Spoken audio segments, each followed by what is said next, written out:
12.5 ঘন্টা আটকে রাখার পর অবশেষে মুক্তি পেলেন কুমিল্লা আদর্শ সদর উপজেলা বিএনপির সভাপতি রেজাউল কাইয়ুম। রোববার গভীর রাতে দিনভর উত্তেজনা আর বিক্ষোভের পর তাকে ছেড়ে দেয় পুলিশ।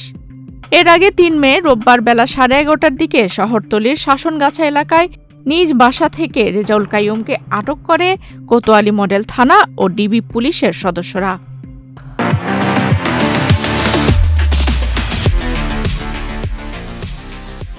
আটকের খবর ছড়িয়ে পড়তেই দলীয় নেতাকর্মীদের মধ্যে তীব্র প্রতিক্রিয়া দেখা দেয়। দুপুর 12টা থেকে শুরু হয় বিক্ষোভ। শত শত নেতাকর্মী কুমিল্লা কোতোয়ালী মডেল থানা ঘেরাও করে অবস্থান নেন। একই সঙ্গে শাসনগাছা বাস টার্মিনাল অবরোধ করেন পরিবহন চালক ও শ্রমিকরা। এতে টানা 3 ঘন্টা বাস চলাচল বন্ধ থাকে। সৃষ্টি হয় চরম ভোগান্তি।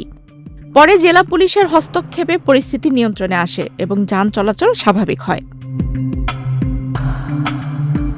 আইন শৃঙ্খলা বাহিনীর একাধিক সূত্র দাবি করেছে, শাসনগাছা বাস টার্মিনালে চাঁদাবাজি নিয়ন্ত্রণ নিয়ে অভিযোগ থাকায় উচ্চ পর্যায়ের নির্দেশে রেজাউল কাইয়ুমকে আটক করা হয়।